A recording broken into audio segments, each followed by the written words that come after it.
years ago. Wait a minute. Cubs win World Series. Against Miami? Yeah, it's something, huh? Who would have thought? 100 to 1 shot. I wish I could go back to the beginning of the season, put some money on the Cubs. What if the economic system had a playbook like the sports almanac in Back to the Future 3 that you could predict when the booms and busts were going to happen? Or, for example, maybe there was an orchestrator. There was somebody calling the shots. So, for example, they could choose which president gets in and what that role of that president would be. One creates a boom, the next create a bust, the next create a boom, the next create a bust. Same thing as that sports almanac from Back to the Future 3. If you can predict the gains and the losses, you can win every time. What did you just say? I said I wish I could go back to the beginning of the season, put some money on the Cubbies. John Maynard Keynes. F.A. Hayek. Yeah, we're opposed.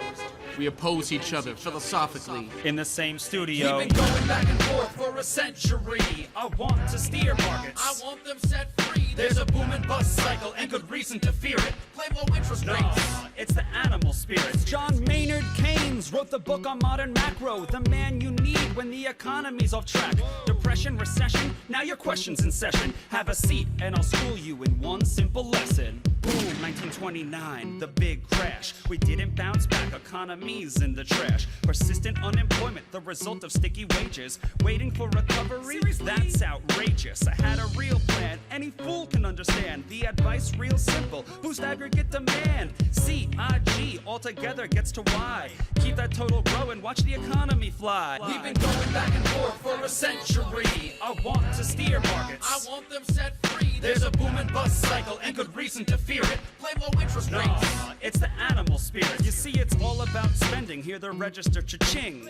Circular flow, the dough is everything. So if that flow is getting low, doesn't matter the reason. We need more government spending. Now it's stimulus season, so forget about saving. Get it straight out of your head. Like I said, in the long run, we're all dead.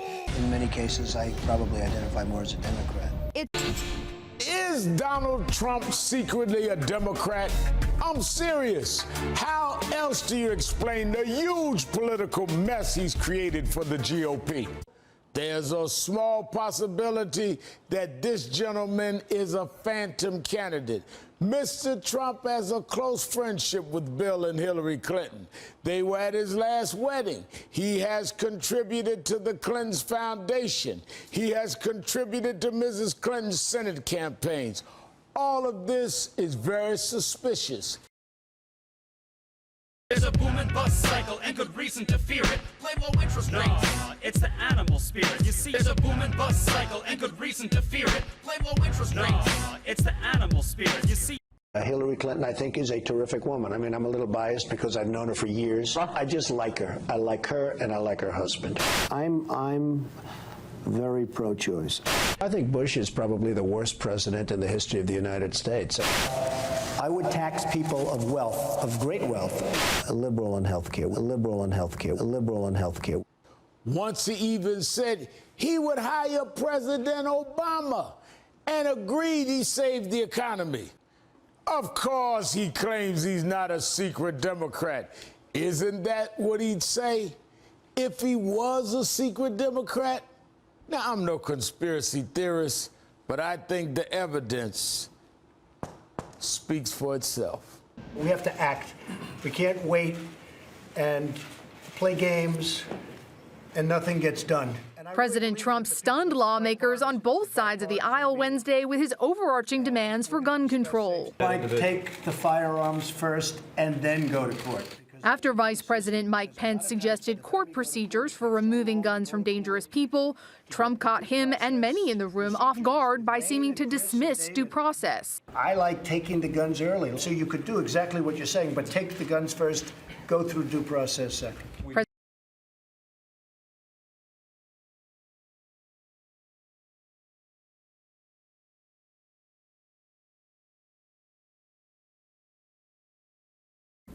On the business side, there were growing financial problems.